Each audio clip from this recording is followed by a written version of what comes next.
बच्चे हम लोगों ने अभी तक नर्वस सिस्टम पढ़ना शुरू किया है। पहला इसका नर्वस सिस्टम का पार्ट 1 बता चुकी हूँ मैं, जिसमें मैंने unit of nervous system, neuron और टाइप्स ऑफ नर्व बताया था। Then in the second part मैंने आपको पूरा डिवीजन बताया नर्वस सिस्टम का। अब आज उस डिवीजन को मैं आपको स्पेसिफाई करके उसको अब डिवीजन के अंदर क्या क्या पार्ट प्रेजेंट है उनको एक्सप्लेन करूंगी। पहले हम आज पहला पार्ट लेकर चल रहे हैं, that one is the central nervous system.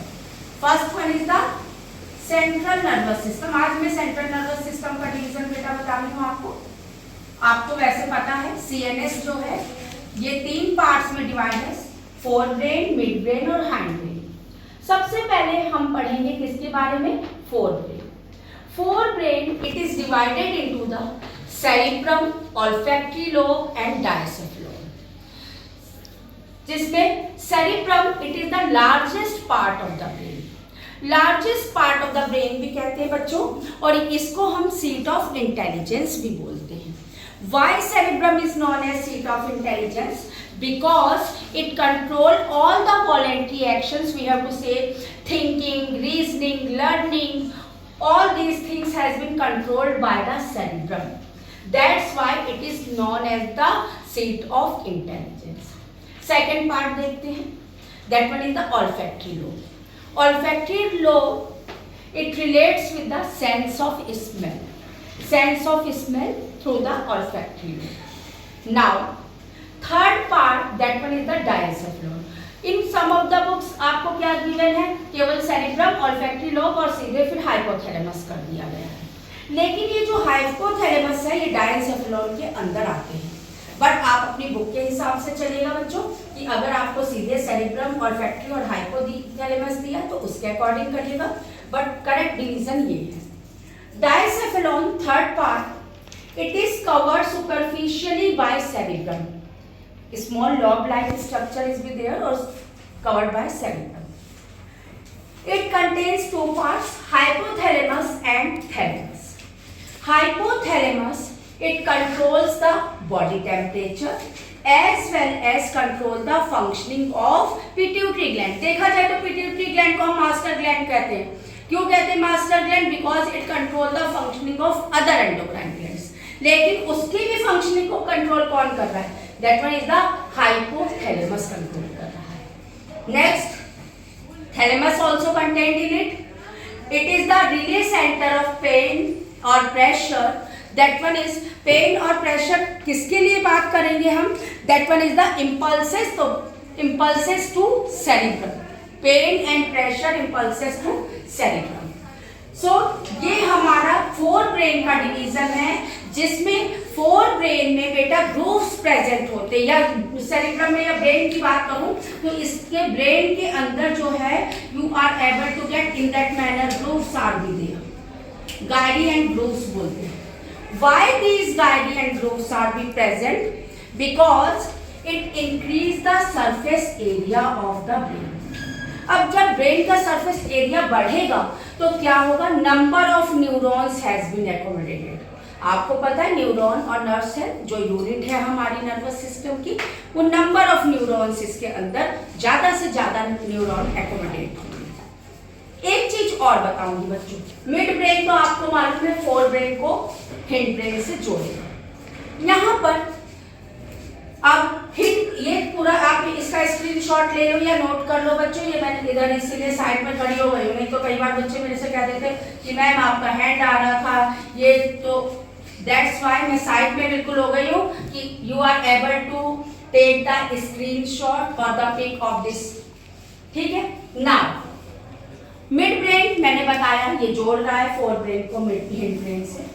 अब यहाँ पर मैं सेरिब्रम का एक चीज और बताऊंगी, यहाँ ग्रे और व्हाइट मैटर होता है, लेकिन वो अभी मैं बाद में बताऊंगी स्पाइनल कॉर्ड से कंपेयर करके। तो this one is all for the fore brain, ये आप नोट कर लीजिएगा। देन अब मैं आपको लास्ट पार्ट मिड ब्रेन हमारा क्या कर रहा है, फोर ब्रेन को हिंड ब्रेन से जोड़ रहा है। Now next one is the hind brain. Hind brain it contains, क्या क्या कंटेन कर रहा है? मैं यहाँ पर सीधे हिंड ब्रेन का ही अभी देती हूँ। क्योंकि फोर ब्रेन और मिड ब्रेन मैंने बता दिया है, तो हिंड ब्रेन का ही कर रही हूँ। हिंड ब्रेन ये क्या क्या चीजें कंटेन कर रहा है? इट कंटेन्स द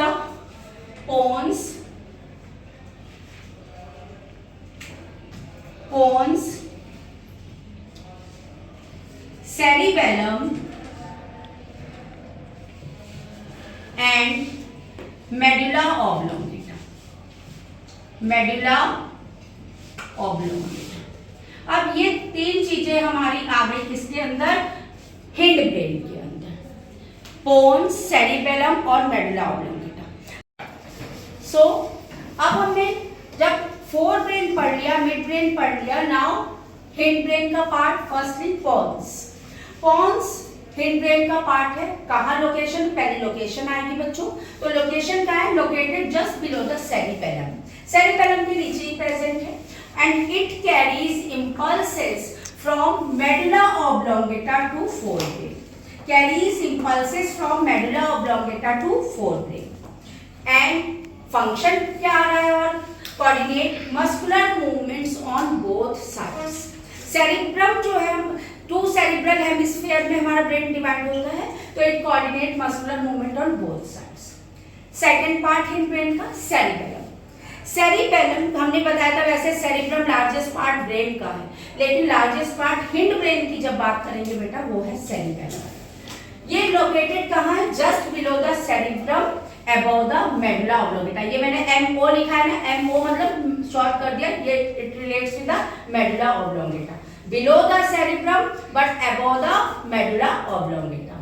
फंक्शन करता है, helps to maintain the balance during movement. आपको पता है ना, इस पर एक क्वेश्चन भी आता है। क्या आता है क्वेश्चन? कि a person walk clumsily, a drunken person walk clumsily, why it has been done?